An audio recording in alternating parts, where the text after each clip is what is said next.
MDH ಚನ masala. ಈಗ ಕಡಲೆ ಇರಲಿ, ಹಲಸಂಡೆ ಬೀಜ, ಕಪ್ಪು ಕಡಲೆ ಅಥವಾ ಬಿಳಿ ಕಡಲೆ, ಎಲ್ಲವೂ ಸ್ವಾದಿಷ್ಟವಾಗುತ್ತೆ. ರಾಜ್ಯ ಕಾಂಗ್ರೆಸ್ನಲ್ಲಿ ತಣ್ಣಗಾಗದ ಕುರ್ಚಿ ಕಿಚ್ಚು. ನಾನು ಪಕ್ಷಕ್ಕಾಗಿ ಎಲ್ಲವನ್ನ ಮಾಡಿದ್ದೇನೆ ಅಂತ ಹೇಳಿ ಡಿಕೆಶಿ ಟಾಂಗ್ ಕೊಟ್ಟಿದ್ಯಾರಿಗೆ? ನಾಳೆ ಸಿಡಬ್ಲ್ಯೂಸಿ ಸಭೆಗೆ ದೆಹಲಿಗೆ ಹೋಗ್ತಾ ಇರುವಂತಹ ಸಿಎಂ ಸಿದ್ದರಾಮಯ್ಯ ಕುರ್ಚಿ ಕದನದ ಬಗ್ಗೆ ಚರ್ಚೆ ಮಾಡ್ತಾರಾ? ಈ ಸುದ್ದಿಯನ್ನು ನೋಡೋಣ ರಾಜಕೀಯ ನ್ಯೂಸ್ ಟಾಪ್ನಲ್ಲಿ. ರಾಜ್ಯ ಕಾಂಗ್ರೆಸ್ನಲ್ಲಿ ಕುರ್ಚಿ ಕಚ್ಚಾಟ ಮತ್ತೆ ತಾರಕಕ್ಕಿರುವ ಎಲ್ಲಾ ಲಕ್ಷಣಗಳು ಕಾಣಿಸ್ತಾ ಇದೆ. ನಾನೊಬ್ಬ ಸಾಮಾನ್ಯ ಕಾರ್ಯಕರ್ತನಾಗೋದಕ್ಕೆ ಇಚ್ಛಿಸ್ತೇನೆ ಅಂತ ಮೊನ್ನೆ ದೆಹಲಿಯಲ್ಲಿ ಹೇಳಿದ್ದ ಡಿಕೆಶಿ ಈಗ ನಾನು ಪಕ್ಷಕ್ಕಾಗಿ ಬಾವುಟ ಕಟ್ಟಿದ್ದೇನೆ, ಕಸವನ್ನು ಗುಡಿಸಿದ್ದೇನೆ ಅಂತ ಹೇಳಿದ್ದಾರೆ. ಈ ಮೂಲಕ ತಾವು ಕಟ್ಟಾ ಕಾಂಗ್ರೆಸ್ ಕಟ್ಟಾಳು ಅಂತ ಪಕ್ಷನಿಷ್ಠೆಯ ದಾಳ ಉರುಳಿಸಿದ್ದಾರೆ.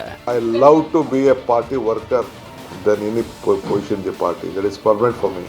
ನಾನು ಯಾವ ಕಾರಣಕ್ಕೂ ಕಾಂಗ್ರೆಸ್ ಪಾರ್ಟಿಗೆ ಬ್ಲ್ಯಾಕ್ ಮೇಲ್ ಮಾಡೋನಲ್ಲ. ಪಾರ್ಟಿ ಕಟ್ಟಿರೋ ನಾನು ಹಗಲು ರಾತ್ರಿ ಪಕ್ಷನ ಕಟ್ಟಿದ್ದೀನಿ, ದುಡಿದಿದ್ದೀನಿ. ಪಕ್ಷದ ಅಧ್ಯಕ್ಷ ಆದಾಗೂ ಬಾವುಟ ಕಟ್ಟಿದ್ದೀನಿ, ಕಾರ್ಯಕರ್ತನಾದಾಗೂ ಬಾವುಟ ಕಟ್ಟಿದ್ದೀನಿ, ಪೋಸ್ಟ್ ಅಂಟಿಸಿದ್ದೀನಿ, ಕಸ ಗುಡಿಸಿದ್ದೀನಿ, ಏನೇನು ಬೇಕೋ ಕಾಂಗ್ರೆಸ್ ಪಕ್ಷಕ್ಕೆಲ್ಲ ಮಾಡಿದ್ದೀನಿ.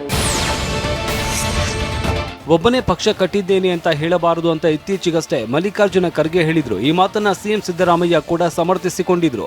ಇದೀಗ ಡಿಕೆಶಿ ತಾವು ಪಕ್ಷಕ್ಕಾಗಿ ಬಾವುಟ ಕಟ್ಟಿದ್ದೇನೆ, ಕಸ ಗುಡಿಸಿದ್ದೇನೆ ಅಂತ ಹೇಳುವುದರ ಜೊತೆಗೆ ನಾನು ಪಕ್ಷಕ್ಕಾಗಿ ಎಲ್ಲವನ್ನೂ ಮಾಡಿದ್ದೇನೆ, ಸುಮ್ಮನೆ ಬಂದು ಭಾಷಣ ಮಾಡಿ ಹೋಗಿಲ್ಲ ಅಂತಲೂ ಹೇಳಿದ್ದಾರೆ. ಸುಮ್ಮನೆ ಬರೀ ನಾನು ಬಂದಾಗೆಲ್ಲ ಸ್ಟೇಜ್ ಮೇಲೆ ಕೂತ್ಕೊಂಡು ಭಾಷಣ ಮಾಡ್ಕೊಂಡು ಹೋಗೋದು ಆ ಕೆಲಸ ನಾನು ಯಾವತ್ತೂ ಮಾಡ್ಕೊಂಡು ಹೋಗಿದ್ದೆ. I am done every work in the party. ಶ್ರಮಕ್ಕೆ ಪ್ರತಿಫಲ ಅನ್ನುವಂಥದ್ದು ಎಲ್ಲ ನೀವೇನೇನೋ ಬಾಯಲ್ಲಿ ಹೇಳಿದ್ರೆ ನಾನೆಲ್ಲ ಉತ್ತರ ಹೇಳಲ್ಲ ರೀ. ನಾನು ಏನು ಹೇಳ್ತೀನಿ ಅಷ್ಟು ಕೇಳ್ಕೊಂಡು ಹೋಗ್ಬೇಕು. ನೀವು ಹೇಳಿದ್ಕೆಲ್ಲ ನಾನು ಉತ್ತರ ಕೊಡೋದು. ಒಂದೆಡೆ ಉಪಮುಖ್ಯಮಂತ್ರಿ ಡಿಕೆ ಶಿವಕುಮಾರ್ ಪಕ್ಷನಿಷ್ಠೆಯ ದಾಳ ಉರುಳಿಸಿದ್ರೆ, ಮತ್ತೊಂದು ಕಡೆ ಡಿಕೆ ಸಹೋದರ ಡಿಕೆ ಸುರೇಶ್ ಮಾರ್ಮಿಕ ಪೋಸ್ಟ್ ಒಂದನ್ನು ಮಾಡಿದ್ದಾರೆ. ಗುರಿಯನ್ನ ಬೇಗ ತಲುಪಬೇಕು ಎನ್ನುವವರು ದಾರಿಯಲ್ಲಿ ವಿಶ್ರಮಿಸುತ್ತಾ ಕುಳಿತುಕೊಳ್ಳಬಾರದು ಎಂಬ ಪಾಟೀಲ ಪುಟ್ಟಪ್ಪನವರ ಹೇಳಿಕೆ ಪೋಸ್ಟ್ ಮಾಡಿದ್ದಾರೆ.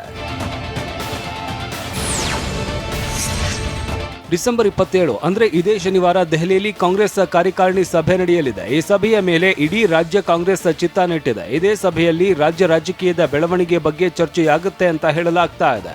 ಎಐಸಿಸಿ ಸಭೆಗೆ ಸಿಎಂ ಸಿದ್ದರಾಮಯ್ಯಗೆ ಆಹ್ವಾನ ಬಂದಿದ್ದು, ಡಿಕೆಗೆ ಆಹ್ವಾನ ನೀಡಿಲ್ಲದೆ ಇರೋದು ಕುತೂಹಲಕ್ಕೆ ಕಾರಣವಾಗಿದೆ. I am not A member of the extended meeting ಆದ್ರೆ ಮಾತ್ರ ಕರೀತಾರೆ. ಇದು ರೆಗ್ಯುಲರ್ ಮೀಟಿಂಗ್.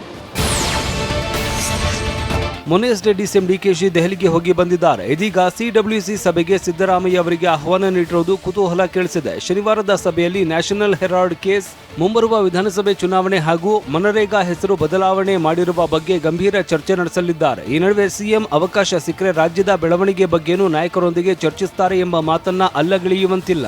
ಇನ್ನೊಂದೆಡೆ ನಿನ್ನೆ ಖರ್ಗೆ ಭೇಟಿ ಮಾಡಿ ಮಾತನಾಡಿದ ಡಿಕೆಶಿ ಸಿಡಬ್ಲ್ಯೂಸಿ ಸಭೆಗೆ ನನ್ನನ್ನ ಕರೆದಿಲ್ಲ, ಹೀಗಾಗಿ ನಾನು ಹೋಗೋದಿಲ್ಲ ಎಂದಿದ್ದಾರೆ. ನಾನು ಕರೆದ್ರೆ ಹೋಗ್ತೀನಿ. ನನ್ನಂತೂ ಇಲ್ಲಿವರೆಗೂ ಆಹ್ವಾನ ಕೊಟ್ಟಿದ್ದಾರೆ ಇರ್ಬೋದು.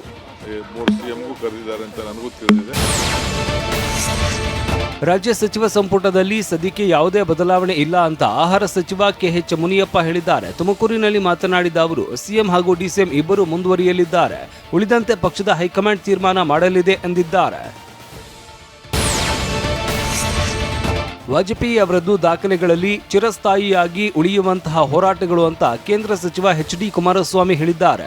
ಸುಶಾಸನ ಆಡಳಿತ ಕೊಟ್ಟಿದ್ದರಲ್ಲಿ ಮೊದಲ ಸ್ಥಾನದಲ್ಲಿ ಇದ್ದದ್ದು ಕರ್ನಾಟಕ. ಇವತ್ತು ಕರ್ನಾಟಕದಲ್ಲಿ ಹುಡುಗಾಟಿಕೆಯ ರಾಜಕಾರಣ ನಡೀತಾ ಇದೆ. ರಾಜ್ಯದ ಜನತೆ ನಿಜವಾಗಿ ಎಚ್ಚೆತ್ತುಕೊಳ್ಳಬೇಕು ಎಂದಿದ್ದಾರೆ. ರಾಜ್ಯದಲ್ಲೇ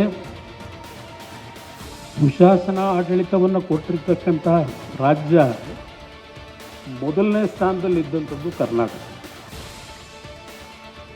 ಇವತ್ತು ಹುಡುಗಾಟಿಕೆಯ ರಾಜಕಾರಣ ನಡೀತಾ ಇದೆ. ರೈತರ ಬದುಕೇನಾಗಿದೆ, ಶಿಕ್ಷಣ ಕ್ಷೇತ್ರ ಏನಾಗಿದೆ, ಆರೋಗ್ಯ ಕ್ಷೇತ್ರ ಏನಾಗಿದೆ,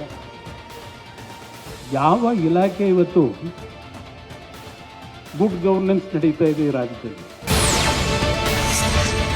ಮನ್ರೇಗಾ ಯೋಜನೆ ಹೆಸರು ಬದಲಾವಣೆ ಮಾಡಿದ್ದಕ್ಕೆ ಡಿಸಿಎಂ ಡಿಕೆ ಶಿವಕುಮಾರ್ ಟೀಕಿಸಿದ್ದಾರೆ. ಇದಕ್ಕೆ ಕುಮಾರಸ್ವಾಮಿ ತಿರುಗೇಟು ನೀಡಿದ್ದಾರೆ. ಯೋಜನೆಯಲ್ಲಿ ರಾಜ್ಯ ಸರ್ಕಾರದ್ದು ಕೊಡುಗೆ ಇರಬೇಕು, ಆದರೆ ರಾಜ್ಯದಲ್ಲಿ ಇವರು ಲೂಟಿ ಮಾಡ್ತಾ ಇದ್ದಾರೆ ಅಂತ ಕುಮಾರಸ್ವಾಮಿ ಕಿಡಿಕಾರಿದ್ದಾರೆ. ರಾಜ್ಯ ಸರ್ಕಾರ ರಾಷ್ಟ್ರೀಯ ಶಿಕ್ಷಣ ನೀತಿ ಅಳವಡಿಸಿಕೊಳ್ಳದ ಕಾರಣ ರಾಜ್ಯದಲ್ಲಿ ಇವತ್ತು ಉನ್ನತ ಶಿಕ್ಷಣ ಸ್ಥಿತಿ ಡೋಲಾಯಮಾನವಾಗಿದೆ ಅಂತ ಸಂಸದ ಬಸವರಾಜ ಬೊಮ್ಮಾಯಿ ಆರೋಪಿಸಿದ್ದಾರೆ. ವಾಜಪೇಯಿ ಸ್ಮರಣೆ ಕಾರ್ಯಕ್ರಮದಲ್ಲಿ ಮಾತನಾಡಿದ ಅವರು ಉದ್ಯೋಗ ಅರಸುವ ಶಿಕ್ಷಣ ಬಹಳ ದಿನ ಯಶಸ್ವಿ ಆಗಲ್ಲ ಅಂತ ಹೇಳಿದ್ರು. ಬೇರೆ ಆಡಳಿತ ಮಾಡೋದು ಬೇರೆ, ruling is different, administration is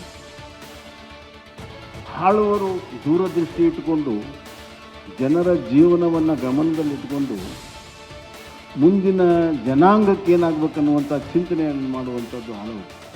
ಆದರೆ ಇವತ್ತೇನಾಗ್ತಾ ಇದೆ, ಆಳವರು ಆಡಳಿತ ಮಾಡಕ್ಕೆ ಹೋಗ್ತಾರೆ. ವಾ, ಯಾಕೆ ಈಗ ಬಂತ ಸ್ವಾದ? ಖಂಡಿತ ಈಗ ಬಂತು ಅಸಲಿ ಸ್ವಾದ. MDH chunky chaat masala life ಅಲ್ಲಿ ಅಸಲಿ ಸ್ವಾದ ತರುತ್ತೆ. ಅಸಲಿ ಮಸಾಲ, ಎಸ್ ಎಸ್ MDH.